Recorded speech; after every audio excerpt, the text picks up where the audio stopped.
My best friend is dating my abuser and wants me to reconcile with him, so I kicked her out of my home. I have no family. Not in the sense that people typically understand family to be, anyway. I have people who share my blood, who carry the same surname, but they never really understood me. Growing up, I was always the outsider. Quiet, observant, the too sensitive, one who never quite fit into the sharp-edged mold that my parents and siblings seemed to have been carved from. I learned early on that silence and solitude were my greatest allies, that keeping my emotions under lock and key was the safest path. Until I met Tammy. Tammy was the first person to see me, really see me.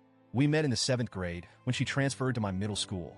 She had this bright, infectious energy that could light up a room, something I admired but could never quite replicate. She was everything I wasn't. Loud, confident, unabashedly herself.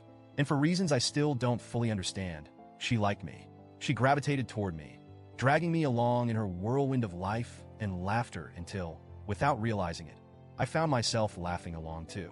With Tammy, I felt safe. For the first time in my life, I had someone who didn't judge me for being quiet or sensitive. She celebrated those parts of me and pulled me out of my shell. She became my person. Through high school, we were inseparable. We were the cliché of best friends, sleepovers, shared secrets, inside jokes that no one else understood. Tammy became my family in the truest sense of the word. We talked about our futures like they were tied together, our dreams interwoven in a way that made us believe we would always be side by side. The idea of losing her was unimaginable.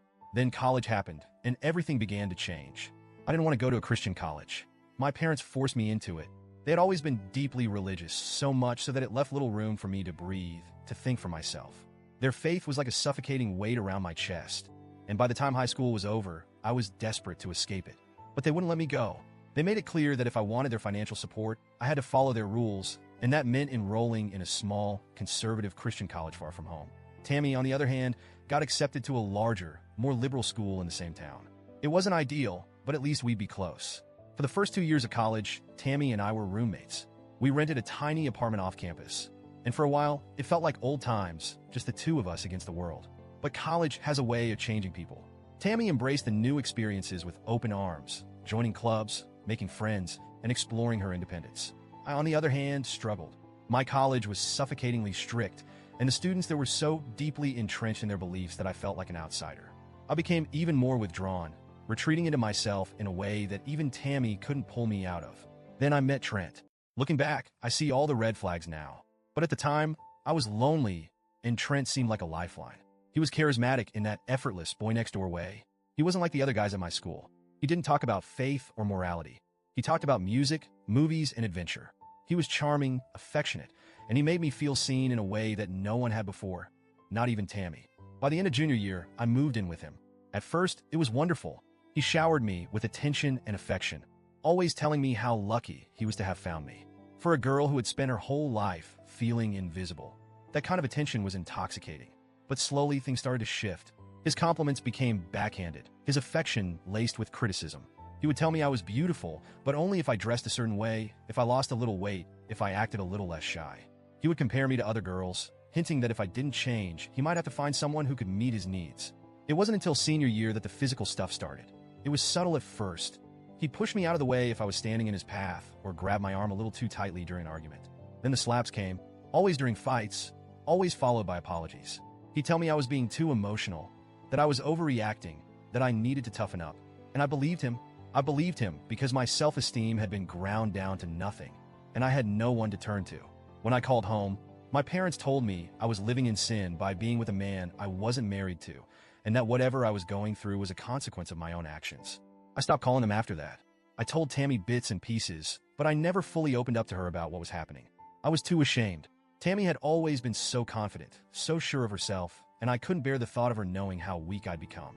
Besides, she was busy with her own life, and I didn't want to drag her down with my problems. Then came the proposal. It wasn't romantic or sweet. It was an ultimatum. Trent had been pressuring me for months, telling me that if I didn't marry him, it meant I didn't love him.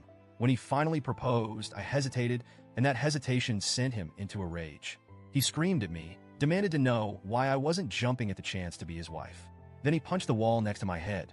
I collapsed to the floor, terrified. He tried to comfort me after, told me it was my fault for making him angry, that if I had just said yes, none of it would have happened. Then he forced me into bed. I don't want to go into the details, but it was one of the lowest moments of my life. When I woke up the next morning, the engagement ring was on my finger, and I knew I had to get out. I spent the next few weeks quietly planning my escape. I found a women's shelter in a nearby city, started hiding money, and the night after graduation, I left. I left everything: my phone, my clothes, my life. I drove to the shelter and never looked back. Tammy was the first person I told. She was horrified, of course. She helped cover for me when Trent came looking, spinning a story about how I had gone off the grid and didn't want to be found. She was my lifeline during that time, the only person who knew the full extent of what I had gone through. I trusted her with everything. That was years ago. I'm 36 now. Tammy is too. I've spent the years rebuilding my life, slowly piecing myself back together. I moved to Texas, far from the college town where everything fell apart. I have a steady job, a quiet life. I'm not close with my family anymore, but that's okay. I've learned to live with the loneliness. Tammy, on the other hand, found success. She got a job overseas 2 years ago and moved to London. We stayed in touch, video calls, text messages, but it wasn't the same. I missed her deeply, but I was happy for her. She was living the life we had always dreamed of.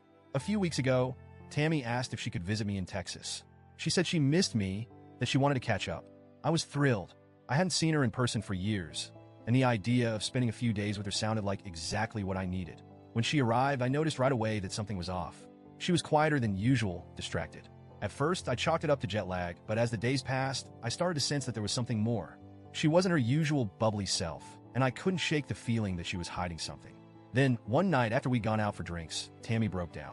She told me she had something to confess. I braced myself, thinking maybe she was in trouble, or that she was going through something difficult. But nothing could have prepared me for what she said. She's dating Trent. She told me it started about a year ago. They ran into each other back in our old college town, and he had changed. He found religion, she said. He'd found Jesus and turned his life around. He deeply regretted how he treated me and wanted to make amends. At first, she hated him, but over time, she saw how different he was. They started talking, then dating. Now they're serious. I couldn't move. I couldn't think. The words were hitting me like punches to the chest, one after another, but I was too stunned to feel anything. My mind went blank, my body frozen. I didn't even have it in me to get angry. I just sat there, staring at her, as she pleaded with me to understand. She kept saying that he wasn't the same person anymore, that he had changed, that he was a good man now. Finally, she asked me to say something, so I did. I told her to get out. She looked at me like I had slapped her. She started crying, telling me that I wasn't being fair, that I wasn't giving him a chance. She said that I didn't have to forgive him, but I needed to see that people could change, that I was being selfish, that I was holding on to the past and keeping her from being happy. But I couldn't hear her anymore. All I could hear was the sound of my own heart breaking. I told her to leave again, and again, until she finally did. We didn't speak for a week. Then I started getting messages from her, from my family, all telling me that I needed to forgive and forget. Tammy said that I was being cruel, that I was the one holding her back, that if I would just let go of the past, they could move forward with their relationship. She even accused me of exaggerating what had happened with Trent, saying that maybe my memory wasn't as clear as I thought it was. I blocked her after that. Now, I'm left here alone, questioning everything. Am I overreacting? Am I wrong for feeling betrayed? Should I have given Tammy a chance to explain herself more? Should I have given Trent a chance to prove that he had changed? But deep down, I know the answer. Some betrayals cut too deep to ever heal.